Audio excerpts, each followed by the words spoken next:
সন্ধি শেখো নিয়ম জেনে। কোনো শব্দের মাঝখানে যদি অন্তস্তীয় থাকে তাহলে একার হবে, এবং অন্তস্তীয়র পূর্বে যদি যুক্তাক্ষর থাকে তাহলে ঐকার হবে। যেমন নয়ন, তাহলে অন্তস্তীয় আছে মাঝখানে, তাহলে নে, নেয়ন, নে যোগ অন, নয়ন।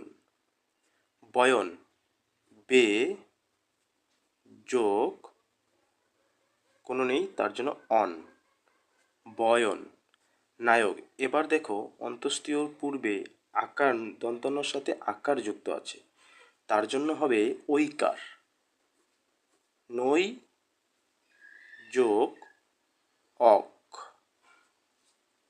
এই অকটা কেন আসলো? অন্তস্তীয়র পরিবর্তে ঐকার হচ্ছে, শুধু পরে থাকলো ক, তার জন্য অন্তস্তীয়র সাথে অ আছে, তার জন্য হচ্ছে অক। শয়ন, তাহলে শয় একার যোগ অন, শয়ন।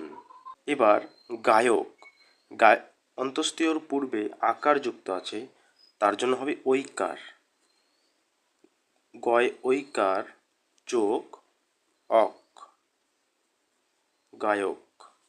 চয়ন, চয়নের পূর্বে কোনো যুক্তাক্ষর নেই, তাহলে একার হবে, চয় একার যোগ অন, চয়ন। নায়িকা, অন্তস্তয় পূর্বে যুক্তাক্ষর আছে, তার জন্য হবে ঐকার, দন্ত নয় ঐকার যোগ। এবার হচ্ছে ঋষিকার, ঋষিকারের জন্য হ্রস্বই ইকা, নই যোগ ইকা। এবার হচ্ছে গায়িকা, অন্তস্তর পূর্বে আকার যুক্ত আছে, তার জন্য হবে ঐকার, গয় ঐকার যোগ ঋষিকারের জন্য হ্রস্বই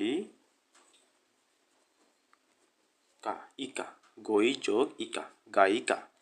ধয়ন, ধয়নের পূর্বে কোনো, অন্তস্থের পূর্বে কোনো যুক্তাক্ষর নেই, তার জন্য হবে একার ধে যোগ অন।